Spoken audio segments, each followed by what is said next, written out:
안녕하세요. ONTV입니다. 오늘은 날이 화창하고 굉장히 맑고 바람도 안 불고 조용한데요. 주변에서 들어온 소음이 굉장히 심해요. 자, 이번 시간에는 앞에 죽음색화. 죽음색화는 제가 이제 일본에서 들여온 말이라고 전에 말씀을 드렸는데요. 정확히 말씀드리면 주황색화가 우리말 표기로 옳은 표기로 봐지는데요. 자, 어쨌든 우리는 죽음화로 계속 불려져 있으니까 죽음화로 말씀을 드리도록 하겠습니다. 자, 죽음화에 대해서 제가 이 죽음화에 대해서는 그리 많이 말씀을 드린 것 같지 않아요. 왜 그러냐면 워낙 좋은 품종들이 많고 인기도 많이 시들해졌죠. 그러다 보니까 저도 역시도 죽음화에 대해서는 크게 여러분께 이렇게 말씀드린 게 없는 것 같아서 앞에 이제 제가 실험 대조군이죠. 화통을 씌운 것과 씌우지 않은 것. 그런데 좌측 것이 굉장히 일찍 폈어요. 한 지금 보름도 넘게 지났는데 그러다 보니까 화판의 기부 쪽 안쪽이 색이 빠지고 새로 엽록소가 형성되는 것을 이렇게 알 수가 있는데요. 오른쪽 것은 화통을 씌우지 않은 자연 발색의 상태입니다. 자, 이제 크게 몇 가지로 이렇게 구분을 할 수 있는데요. 가장 먼저 자연 발색을 하는 소위 자동이라고도 표현하고 저는 오토라고 이렇게 표현을 하는데요. 이것은 화색을 늘려가면서 엽록소가 자연 분해되거나 밀려나가는 그런 유전적 성질이죠. 특성에 따라서 이렇게 분해되는 그런 형태가 있고, 또 한 가지는 엽록소는 잘 분해되지 않으나 색소량이 아주 풍부한 그런 품종이 있고요. 그 다음에는 원의 범위에 들어가야 될지 말아야 될지 하는 강제로 인위적으로 엽록소를 제거를 해줘야만이 화색을 나타내는 그 화색량은 많지 않습니다. 그것을 우리가 이제 주황색으로 이렇게 표현하는데요. 색상이 이제 바탕색이 노란색이 있었기 때문에 노란 쪽에 가까운 주황색으로 개화하는 경우가 많습니다.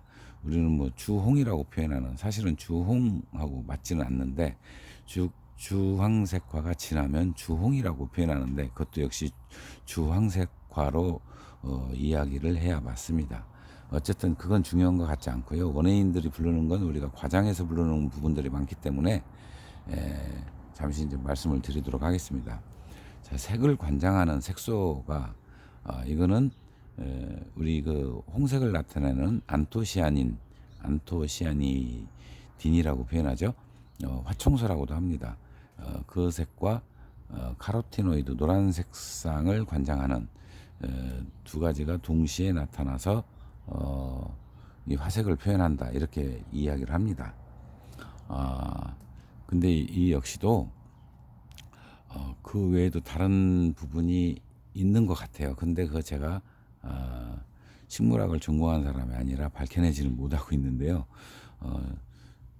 우리가 꽃에서 나타나는 색상을 연구하시는 분들하고 이야기해 보면은 서로 약간 다른 의견을 내고 있습니다. 춘란에서는 보통 그렇게 알려져 있고요. 우리가 이제 당근도 주황 색상을 나타내는데 그거는 빛을 전혀 받지 않고도 그런 색상을 나타내거든요. 그래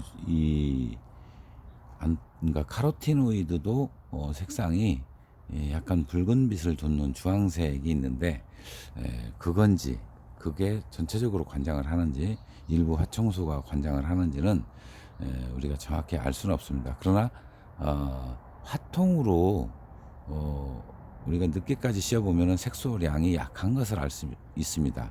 그렇기 때문에 화청소도 어느 정도 관여를 하고 있다 이렇게 보시면 아마 옳은 표현일 것 같습니다. 자, 오토라고 제가 표현했죠. 앞에 있는 이 둘 다 죽음은 자연 발색을 하는 능력을 가진 겁니다. 그렇다면 화통을 씌우는 시기와 벗기는 시기, 즉 홍화와 똑같이 관리를 합니다. 초기에 꽃눈이 형성이 되고 꽃눈이 형성이 되는 시점이 6월 초, 5월 말에서 6월 초라고 그랬죠. 그건 1차고요. 2차는 뭐 6월 말, 심지어는 7월 달까지 있습니다. 그렇게 해서 꽃눈이 형성이 돼서 표토를 뚫고 올라가면 역시 수태 관리를 하죠. 수태 관리를 한 다음에 화통을 씌울 만큼 크기가 크면은 화통을 씌웁니다.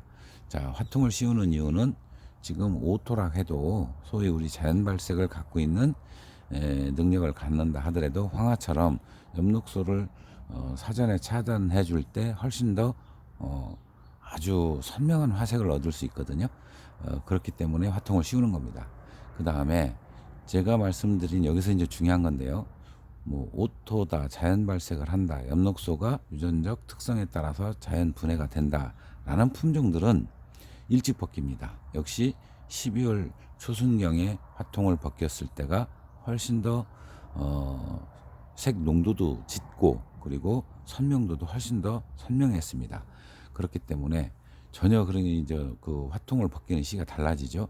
자, 자연 발색 소위 오토라고 하는 그런 형태는 12월 초순경에 화통을 벗겼을 때가 초중순 마찬가지예요.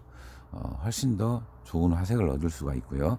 그 다음에 엽록소는 잘 분해되지 않는데 화색 농도가 짙은 것이 있다고 그랬어요. 우리가 어떤 거를 예를 들 수 있냐면요.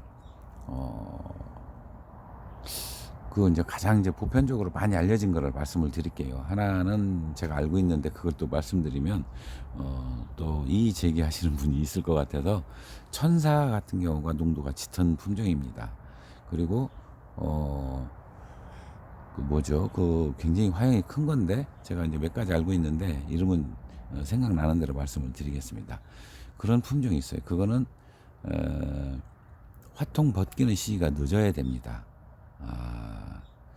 완전히 온도가 떨어지는 뭐 1월 중순이나 1월 말까지도 씌웠을 때가 엽록소를 효과적으로 제거가 됐어요. 그리고 화색이 자리를 잡으면 엽록소도 들어오는 시기가 늦어집니다. 그렇기 때문에 중간에 벗겼다 씌우는 분도 있고 저온 관리를 많이 해서 그러니까 엽록소 생성을 억제하는 그런 방법을 사용하는 것이 저온 그리고 약간의 산성화 그리고 화통입니다.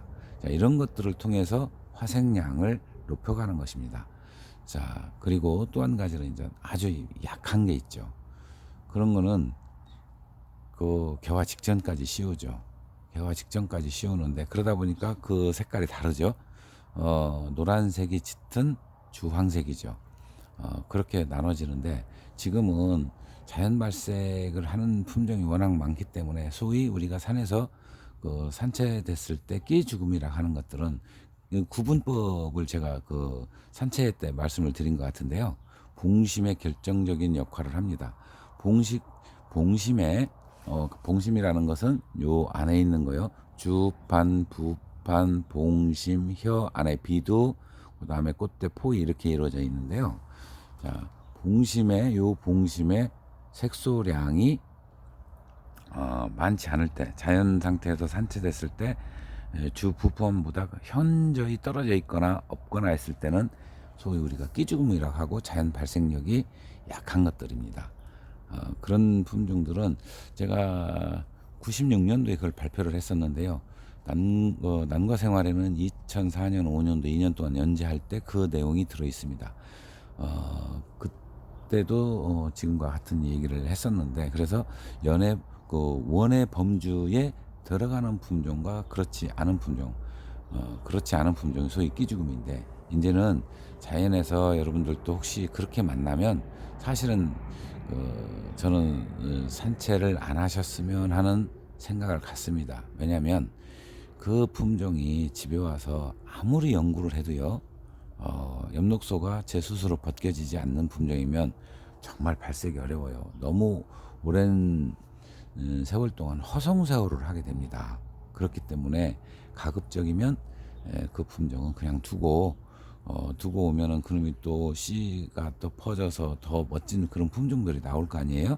그래서 이제 저는 제 주변에 아는 분들한테는 가급적이면 그거는 산채를 안 하셨으면 좋겠습니다라고 이야기합니다. 자, 이제 또 한 가지 발색이 잘 되는 품종 중에요.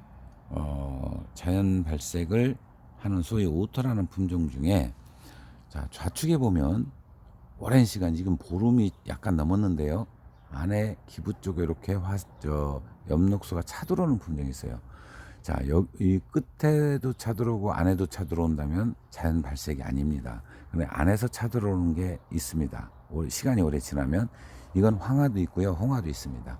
황화 개나리 새끼도 차고 들어오는 품종이 있고, 그 다음에 유채색 황화도 약간 차 들어오는 게 있습니다.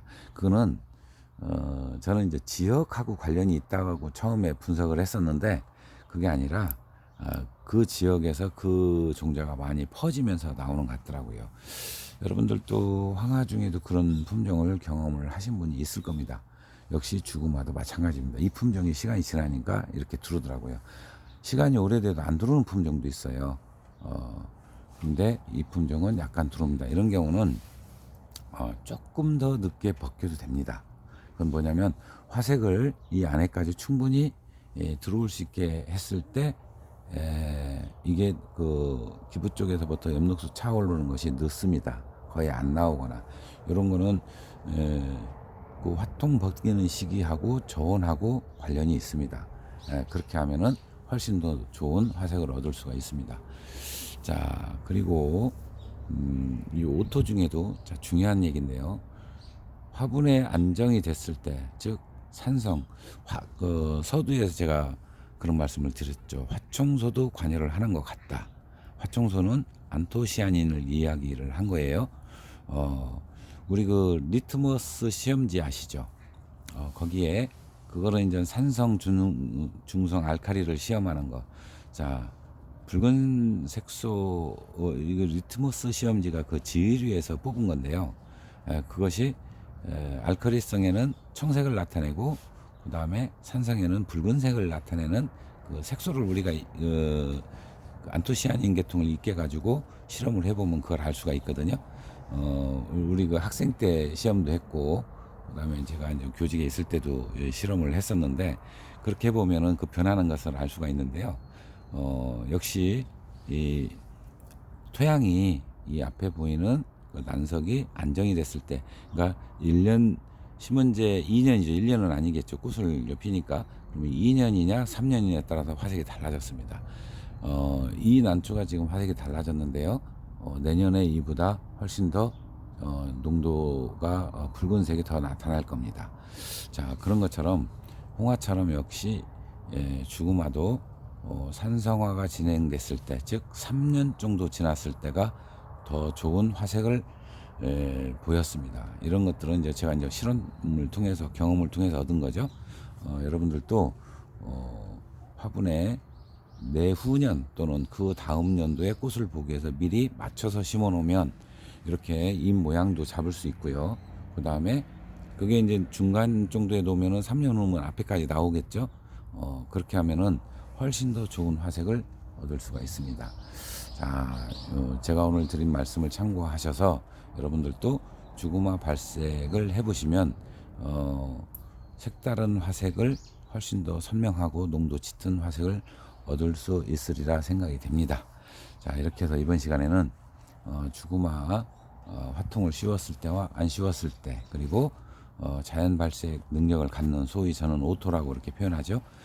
그리고 농도만 진하고 색농도는 진한데 엽록소가 잘 벗겨지지 않는, 그리고 농도도 약하고 엽록소도 잘 벗겨지지 않은 이 품종을 나누어서 이렇게 말씀을 드렸는데요.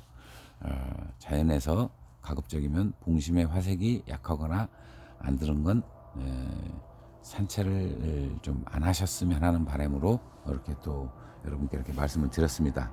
자, 도움이 되셨나요? 도움이 되셨다면 주변께도 좀 많이 알려주시고요. 구독 신청 꼭 부탁드립니다. 자, 여기까지 주구마에 대해서 말씀드렸습니다. 이상은 ONTV였습니다. 또 다음 시간에 또 뵙도록 하겠습니다. 감사합니다.